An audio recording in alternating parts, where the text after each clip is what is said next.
Let's talk a little bit about branding, or as I like to say, how we make the market personable. As a consumer, who do you think of when you hear the following different types of product and service categories? Cars, televisions, grocery stores, hospitals. Also, as a consumer, what do these various logos mean to you? What are the different thoughts that you have? What are the different feelings that you have? What are the different observations that you have about the logos? And also, what do you think of and what do you know about these brands? When we talk about branding and brand management, we can define a brand as a name, term, design, symbol, or any other feature that identifies one seller's good or service as distinct from those of other sellers. And as you may see here is a list of top brands globally, some of which compete against each other. What those brands evoke, what those brands identify, what those brands make distinct helps consumers understand how those brands compete and what actually stands out in the marketplace to those consumers. But a brand is so much more than that. Economists look at brands in terms of assets, trademarks, financial potential. Cognitive psychologists look at brands in terms of a web of associations of things that consumers know and piece together for information about products or services. Social psychologists look at brands as identity markers, and they look at them as relational partners in the marketplace. Sociologists look at brands in terms of the social glue they provide, how they communicate status in the larger marketplace and among and between consumers. And anthropologists look at brands as vessels of meaning. They look at them as cultural stories that are developed to help understand the marketplace and how we consume in the marketplace, providing potentially artifacts or processes around which consumers have experiences. So marketers are looking at all of these things. What marketers are doing to help consumers is to facilitate consumer brand knowledge. Consumer brand knowledge has a lot of different factors to them, whether it is creating brand awareness and helping consumers understand what needs are satisfied by that brand, whether it is creating thoughts or feelings to help cognitive or emotional responses to a brand, whether it's creating experiences that highlight those emotions or feelings through various consumption elements.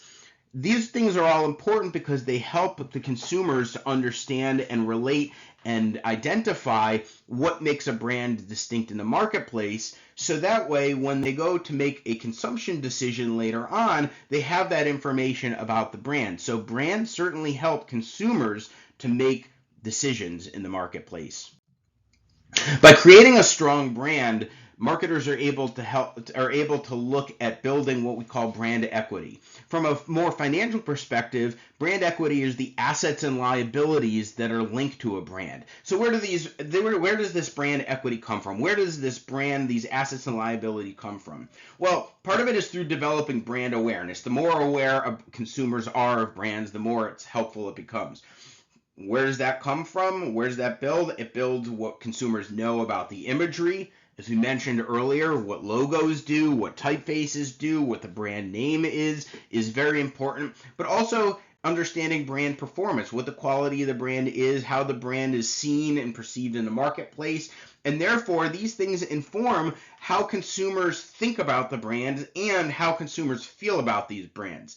The development of all of these things at the apex of this triangle is the consumer brand connection. The idea is that through a development of all things around the brand, if a brand can connect with a consumer, then the consumer will develop that kind of robust connection and an interface with the brand, which also helps at points in the future when the consumer is looking to otherwise make a purchase decision.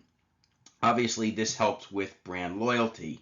So what does that mean? Well, you can see on the picture on the bottom that a strong consumer brand connection can actually lead to some various things. It can lead to brand loyalty, it can lead to brand love, it can lead to brand attachment, and consumers form relationships with brands much the way they do with people. You can see that it almost the way consumers commit to people is the same as the way they commit to some brands. To the extent where you would actually get a tattoo of a brand on your body is something that shows that kind of dedicated commitment to the brand. And obviously, some of the brands that are in this in this picture are actually ones that are no longer in business. And so there's kind of, what does a brand signify to that consumer in their relationship? By building strong brand equity, it helps a firm to increase its value in a variety of different ways, particularly around the idea of using the brand as a competitive advantage, something that is used on new products or services that can help, again, for consumers to bring that connection to the potential new product or service. It helps firms be able to license the brand on other products or services. We'll talk about that in a couple of minutes.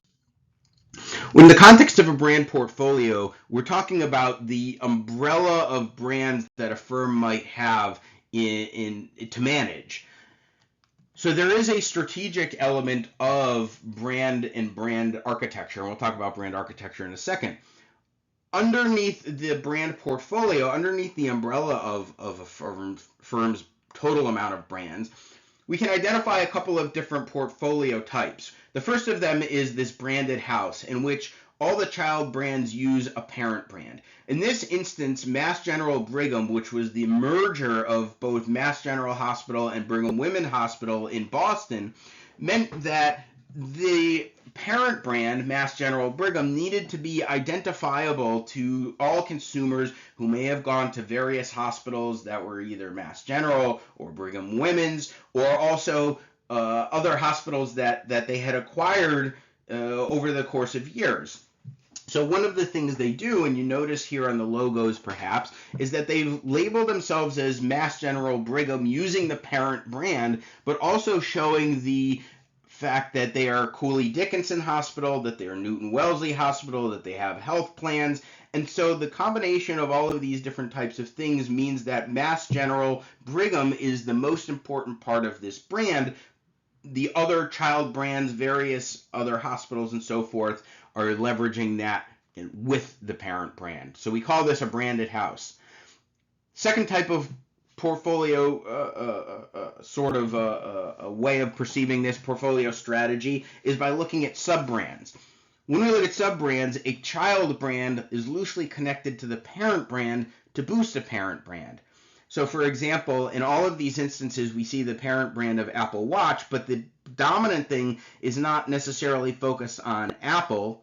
It's focused on the watch, it's focused on music, it's focused on TV, it's focused on pay. So in this instance, Apple Watch, Apple Music, Apple TV, Apple Pay, all connect to the parent brand of Apple, but they are their own child brand specifically. So we know Apple Music as being a competitor to, say, Spotify, for example. Or we know Apple TV as a competitor to Netflix or Hulu, right? All of those things use the parent brand, but they are their own unique child brands as well. The third type of brand strategy that firms might use are endorsed brands. In this case, there is a strong child brand that is endorsed by the parent brand. So some people may say that they are staying in a Courtyard, a hotel, or a Residence Inn. All of those formally are Courtyard by Marriott, Fairfield by Marriott, Residence Inn by Marriott. So those strong child brands are endorsed by Marriott, but they live as brands by and unto themselves and are often referred to by themselves. And the last type of brand strategy, portfolio strategy, is a house of brands. A house of brands is when a parent brand is independent of its other brands. So Alphabet is the company that owns Google. It's also the company that owns YouTube. It also owns Android and Waymo, the self-driving car division, and Waze, the Maps app. So we don't typically think about Alphabet in terms of YouTube. Some people don't even realize that that's actually the parent brand of the firm. We don't think about it when we think about Android or Waymo or Waze. And the other thing is even Google in the original sort of brand structure. We don't think about Google YouTube. We don't think about Google Android. We don't think about Google Waze.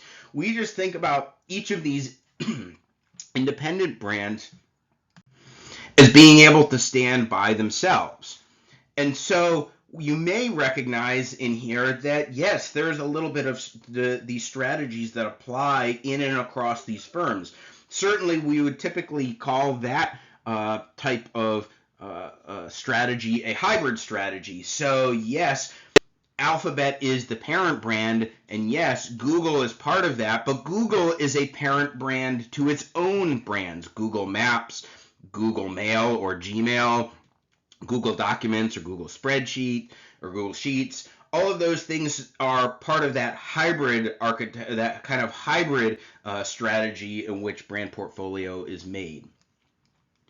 Brands ultimately and brand managers ultimately are using a brand architecture and developing a brand architecture, which is the organizational structure of the brand portfolio that highlights the relationships and differences among brands. So brand portfolio is kind of the strategy of what is in what types of brands are within the context of a firm. The brand architecture highlights, much like a design schematic, or you see here with the FedEx, the different ways that this kind of literally maps out.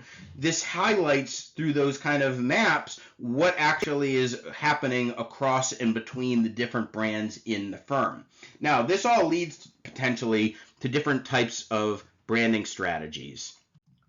All right, we said that building strong brands could ultimately lead to different uses of those brands. For example, one way of looking at brands is relative to what we call private label. Private label is a marketer's term for the store brand or generic brand. Marketers are building strong national brands or manufacturer brands, but they're also doing this relative to what stores are offering. So for example, we can see here that French's mustard and Golden's mustard, which are very well known, are in competition with Great Value. What is Great Value? Well, many of us may know that Great Value is the private label owned by Walmart. And so yes, even in those kinds of contexts, they're competing with private label. Johnson & Johnson's shampoo in competition with Up and Up shampoo, which is the private label at Target. And even companies like Macy's, for example, have their own private labels despite selling apparel from other national manufacturer brands. Other branding strategy might be a licensed brand, for example, the Starbucks Frappuccino bottles. This is called a ready-to-drink product category, and on the back, if you look, you would find that it is distributed by the North American Coffee Partnership. Who is the North American Coffee Partnership? Because that's not something you would otherwise generally know. I don't think most people would otherwise recognize. It is a combination of Starbucks, who makes the coffee and brews the coffee and understands and has a strong brand as a consumable product, and Pepsi, who generally had not been in any sort of coffee business, but does have expertise in manufacturing and producing and bottling ready-to-drink products. So in this case, the two companies teamed up together and were able to kind of create this partnership where Pepsi helped with the actual bottling and distribution, and Starbucks lent its brand in terms of coffee to boosting the potential for sales. Other types of branding strategies may include co-branding strategies, where two brands work together to kind of highlight the strengths of each brand. They may include ingredient branding, such as Intel's processor chips in laptop computers and desktop computers.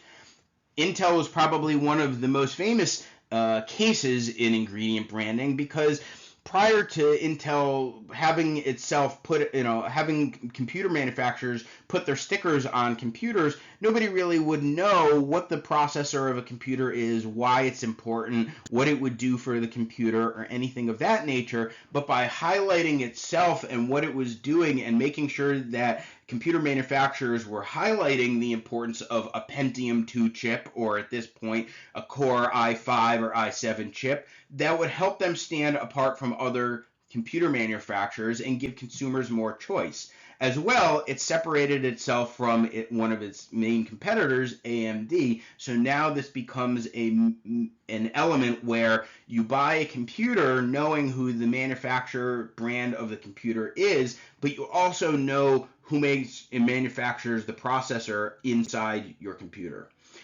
Also includes brand strategy, include brand endorsements and other things of that nature. For example, this M&M's bag, they actually had teamed up with Spotify to be able to leverage a little bit of Spotify's brand and also create some sort of call to action. One of the things you can do with this congratulations bag is to scan the Spotify QR code. It's a special kind of code for Spotify, and get a playlist that goes specifically to that congratulations bag. There was another type of bag that had another scannable it may have been a thank you playlist, and then you can scan it and get songs that were curated that had to do with thanking people. But it was another way to leverage the two brands, both M&M's and Spotify, together. So through all of this, we're hoping that you have learned a little bit of what branding is about, both in terms of what the nature of brands are about, but also in terms of what brands and how brands are actually used strategically by marketers to create value for the firm.